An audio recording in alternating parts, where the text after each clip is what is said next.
Kalau orang belajar fikih saja, belajar hukum, tidak belajar ilmu ihsan, nanti dia suka nyalah-nyalahin orang.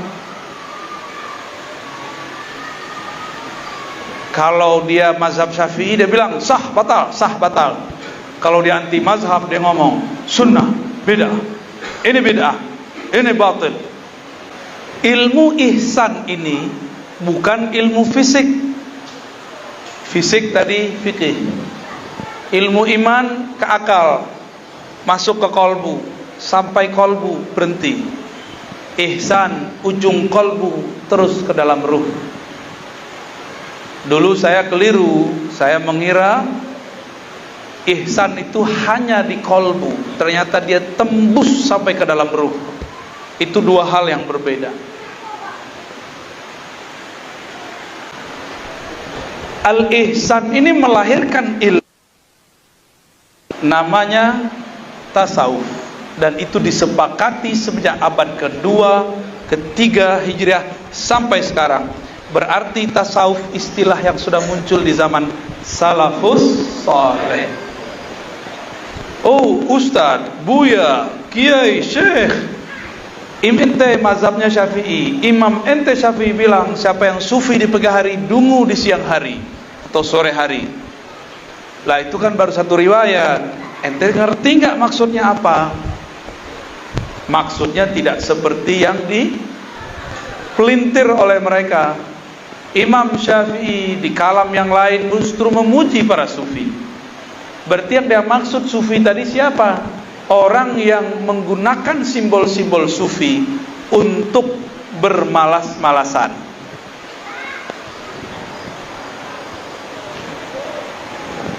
Ada nggak begitu? Menggunakan simbol-simbol sufi, misalnya tasbih pagi-pagi, orang kerja dia tasbih. Ditanya, bro kerja nggak? Saya sufi.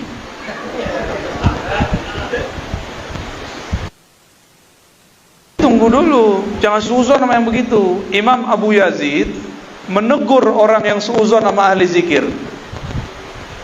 Masih ingat ceritanya? Mungkin saya pernah berkalam menjelaskan itu di beberapa kajian ya. Diejek oleh imam masjid. Kata imam masjid, Bayazid, makan apa kau pagi ini? Orang kerja kau duduk di masjid.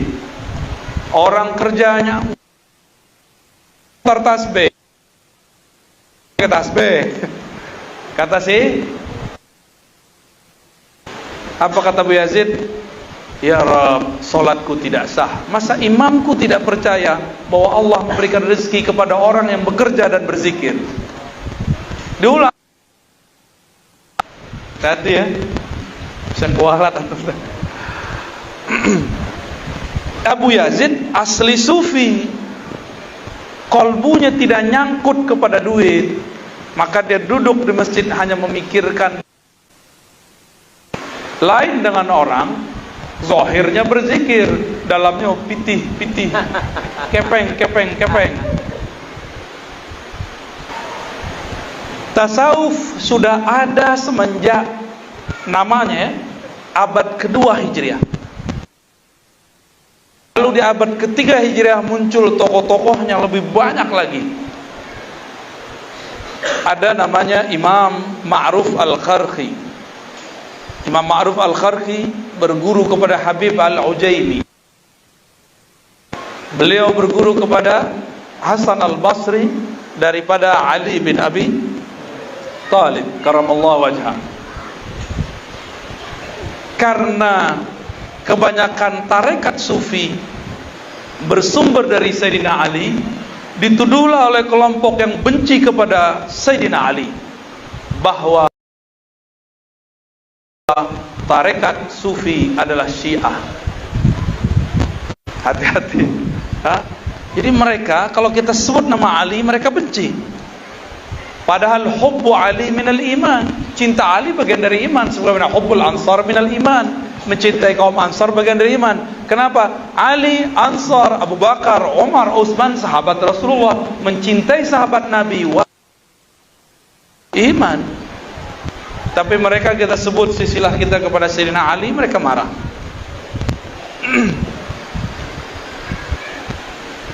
Tadi Ma'ruf Al-Qarqi punya murid, ya, Sari Sakti. Beliau punya murid namanya Junaid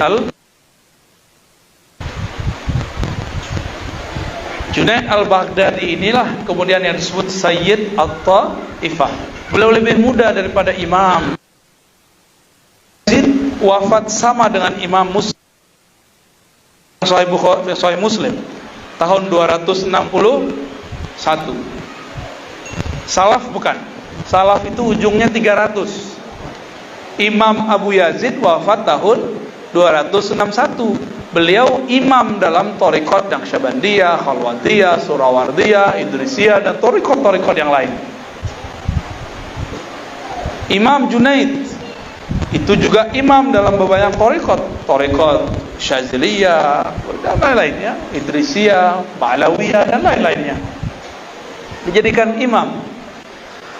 Beliau wafat tahun 297 Hijriah, belum 300. Berarti salaf bukan? Salaf. Berarti ulama tasawuf itu bagian dari salafus salih. Jadi kalau ada orang bilang tasawuf bukan bagian dari salaf, mereka telah padahal sejarah itu ditulis dalam semua kitab sejarah umat Islam, Tarikhul Muslimin, Tarikhul Islam. Ya. Jadi tidak ada orang yang mengerti sejarah anti tasawuf, nggak ada, kecuali dia belajar sejarah palsu, ya, sejarah hoax. Satu kali Al-Imam Ahmad ibn Hanbal ingin menguji seorang sufi. Diceritakan dalam risalah Kusyairiyah, saya pun juga sampaikan di beberapa tempat.